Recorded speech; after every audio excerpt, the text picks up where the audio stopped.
ममता बनर्जी एक बार फिर से क्या सत्ता में लौट रही हैं? और ये मैं नहीं कह रहा हूं, ये कहना है उन तमाम सर्वे का जिसमें भारतीय जनता पार्टी की सर्वे ने नींद उड़ा दी है। इन तमाम सर्वे में दावा किया जा रहा है कि मोदी और शाह की सारी चुनावी जीतने की तिगड़म धरी की धरी रह जाएगी।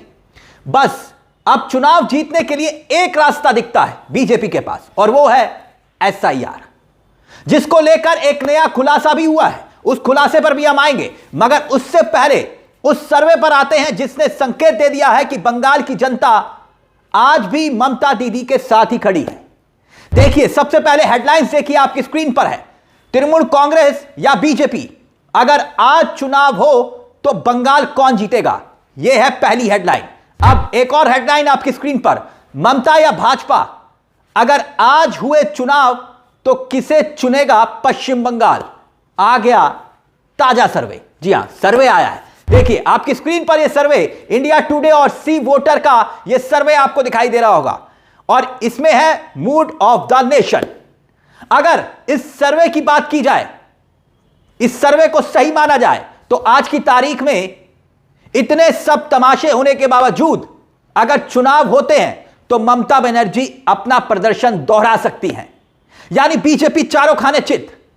अब जिस प्रदर्शन को दोहराए जाने की बात इस सर्वे में हो रही है, वो प्रदर्शन यह है कि लोकसभा चुनाव का जो प्रदर्शन था ममता बनर्जी का, यानी 2024 में अभी जो चुनाव हुए थे लोकसभा के, ठीक वैसा ही प्रदर्शन ममता बनर्जी दोहरा सकती हैं। और उस प्रदर्शन को अगर हम याद करें तो पश्चिम बंगाल में 42 में से 29 सीटें ममता बनर्जी ने जीती थी, एक तरफा जीत, और 2019 से बेहतर प्रदर्शन किया था। अब अगर ये जो सर्वे है मूड ऑफ द नेशन सर्वे, अगर इसको देखा जाए तो टीएमसी जो है वो 28 सीटें जीत सकती है, यानी कि एक कम सीट। अब अगर इसको विधानसभा में तब्दील किया जाए तो बिल्कुल क्लियर मेजॉरिटी ममता बनर्जी की आज की तारीख में। और अगर चुनाव हो तो पश्चिम बंगाल में फिर से ममता बनर्जी की सरकार बनना तय है, यह सर्वे यह बता रहा है। यानी बिल्कुल क्लियर मेजॉरिटी इस सर्वे के हिसाब से। और यह सर्वे मेरा नहीं है, यह सर्वे किसी सरकार विरोधी एजेंसी का भी नहीं है, यह सर्वे है तृणमूल कांग्रेस का। तृणमूल कांग्रेस का भी नहीं है, यह सर्वे इंडिया टुडे सी वोटर का है। इसका मतलब क्या है? इसका मतलब यह है कि जो पूरा नाटक भारतीय जनता पार्टी रच रही है, जो बंगाल में लगातार तमाशे हो रहे हैं, सांप्रदायिकता का माहौल तैयार करने की कोशिश की जा रही है, उसके बावजूद भारतीय जनता पार्टी बंगाल को जीतती हुई नजर नहीं आ रही इस सर्वे के मुताबिक। तो इसमें अब एक लौता चारा बचता है बीजेपी के पास। क्या वो चारा बचता है? Voter list. इस तरह से घालमेल किया जाए कि तृणमूल कांग्रेस के जो वोटर हैं हर विधानसभा से वो बाहर कर दिए जाएं, ये आरोप तृणमूल कांग्रेस का है। अगर तृणमूल कांग्रेस के 40 में से जो 40 वोटर हैं, मान लीजिए 40 वोटर हैं, उनमें से 10 को आप अगर लिस्ट से बाहर कर देंगे और 32 वोटर भारतीय जनता पार्टी के हैं, तो भारतीय जनता पार्टी 2 वोट से चुनाव जीत जाएगी। कुल मिलाकर कहानी का निचोड़ ये है। अब यही खेल करने की क्या कोशिश हो रही है, क्योंकि ये आरोप तो खुद टीएमसी लगा रही है। वैसे ये जो सर्वे आया है, हालांकि ये कहने के लिए बहुत जल्दी होगी कि इस बार क्या होगा। अभी कैंडिडेट घोषित नहीं हुए, चुनाव की तारीख घोषित नहीं हुई, अभी वोटिंग लिस्ट फाइनल नहीं हुई है, इसीलिए कुछ कह पाना अभी मुश्किल है। लेकिन एक बात यहां पर जरूर है, वो ये कि यह सर्वे पश्चिम बंगाल विधानसभा चुनाव से महज 2 महीने पहले आया है, 2 महीने पहले, और इसे राज्य में मतदाताओं के मौजूदा मूड का संकेत पता चलता है। जनता का मिजाज होता है ना, वैसे ही पता चलता है। और यकीनन यह सर्वे भारतीय जनता पार्टी के लिए बहुत बड़े खतरे की घंटी है। और आप जानते हैं, जहां चुनाव होता है वहां अमित शाह होते हैं। इससे कोई फर्क नहीं पड़ता भारतीय जनता पार्टी का अध्यक्ष कौन है, अध्यक्ष चाहे नड्डा हो या फिर नितिन नवीन नए वाले हो। चुनाव में पूरी तरह से कमान अमित शाह के हाथ में होती है। गृह मंत्रालय समझिए, बाद में पहले चुनाव जीतना जरूरी होता है। ऐसे में अब एक और बड़ी खबर सामने आ रही है। वो बड़ी खबर यह है कि SIR की सारी कोशिश, SIR को लेकर जो कोशिशें की जा रही हैं, ज्यादा से ज्यादा तृणमूल कांग्रेस के समर्थकों के वोट कटवाए जाएं, ये आरोप है ना। अब क्या वही सच साबित होते हुए दिखाई दे रहे हैं? इस पूरी प्रक्रिया पर सवाल किसने उठाया है? रिपोर्टर्स कलेक्टिव ने। यह डाटा आपकी स्क्रीन पर आप देखिए, और डाटा के सहारे बहुत साफ यह साबित करने की कोशिश कि चुनाव आयोग सुप्रीम कोर्ट में एसआईआर के मामले पर झूठ बोल रहा है। यह रिपोर्ट रिपोर्टर्स कलेक्टिव की यही साबित कर रही है। यह रिपोर्ट आपकी स्क्रीन पर है और चुनाव आयोग ने सुप्रीम कोर्ट को जो बताया था कि एसआईआर की जो प्रक्रिया है उसमें सारे नोटिस जांच परख कर भेजे जा रहे हैं, मगर जो रिपोर्टर्स कलेक्टिव ने खुलासा किया है, दावा किया है, उससे लगभग यह साफ हो गया है कि आनन फानन में करोड़ों लोगों को नोटिस भेज दिए गए ऑटोमेटेड तरीके से। और ये यहां तक कि आप देखिए ना, अमर्त्य सेन, उनको तक नोटिस भेज दिया। सोचिए, जो नोबेल प्राइज विनर हैं अमर्त्य सेन, उनको, जो भारत की शान है, उनको नोटिस भेज दिया कि बताइए कि आप भारत के नागरिक हैं या नहीं, यानी उनको भारत की नागरिकता साबित करनी है।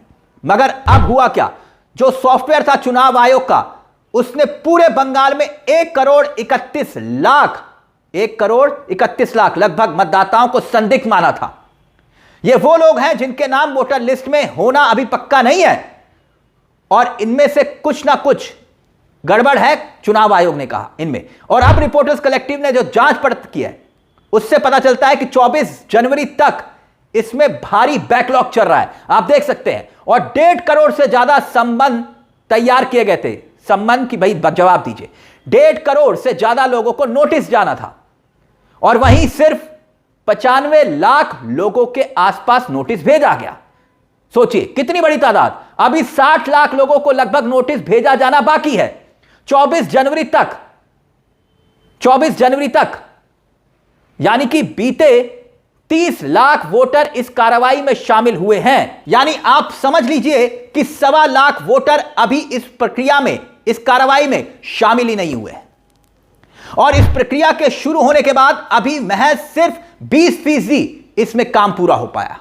मतदाता सूची, अंतिम मतदाता सूची कब जारी होनी है? 14 फरवरी को। यानी 80%, 1,20,00,000 मतदाताओं का मामला निपटाने के लिए आपके पास बचते हैं सिर्फ 3 हफ्ते का वक्त। रिपोर्टर्स कलेक्टिव की रिपोर्ट तो यही बताती है। अब इस रिपोर्ट के आने के बाद और भी सवाल खड़े हो रहे हैं, वैसे भी कई बार सवाल खड़े हुए, क्योंकि आप तो नोबेल प्राइज विनर को भी कह रहे हैं कि भाई अपनी नागरिकता साबित करिए। और यही आरोप ममता बनर्जी लगा रही थी। क्या वो आरोप सही साबित हो रहे हैं? ममता बनर्जी पहले ही ये आरोप लगा चुकी थी कि भाई जो 80 साल के, 85 साल के बुजुर्ग लोग हैं, इससे ज्यादा की उम्र के लोग हैं, उन दिव्यांग लोगों तक को परेशान किया जा रहा है, उनके ऊपर प्रेशर बनाया जा रहा है कि आइए अपनी पहचान साबित किए। तो क्या यह डाटा यही साबित कर रहा है कि दबाव इतना बढ़ गया कि इस तनाव में लोगों ने अपनी जान गंवा दी? यही आरोप लगाए थे ना ममता बनर्जी ने। और रिपोर्टर्स कलेक्टिव की रिपोर्ट उस बात की तरफ क्या तस्दीक कर रही है। खैर, एक तरफ यह एसआईआर की प्रक्रिया और दूसरी तरफ सर्वे, जिसमें दावा किया जा रहा है कि 2024 के लोकसभा चुनाव में दीदी यानी कि ममता बनर्जी की पार्टी टीएमसी ने पश्चिम बंगाल की कुल 42 में से 29 लोकसभा सीटें जीतकर 2019 में अपने प्रदर्शन को बेहतर बनाया था। अब वैसा ही प्रदर्शन वो विधानसभा चुनाव में करती हुई दिखाई दे रही है। सर्वे तो यही बता रहा है। तो क्या वाकई में मोदी और अमित शाह के लिए दीदी का किला अब भी एक अबुझ पहेली बना हुआ है, जिसे भेद पाना नामुमकिन दिखाई दे रहा है? यह सर्वे तो फिलहाल यही बता रहा है, और बाकी फिर एसआईआर तो है ही। इस मुद्दे को लेकर अपनी राय हमें कमेंट बॉक्स में जरूर दीजिएगा। मुझे तिलक चावला को दीजिए इजाजत। एक छोटी सी दरख्वास्त, चैनल को सब्सक्राइब जरूर कर लीजिएगा। यह मंच आप ही का है, जहां हम सिर्फ खबर नहीं दिखाते बल्कि खबर के पीछे की खबर भी बताते हैं। नमस्कार, जय हिंद, जय भारत।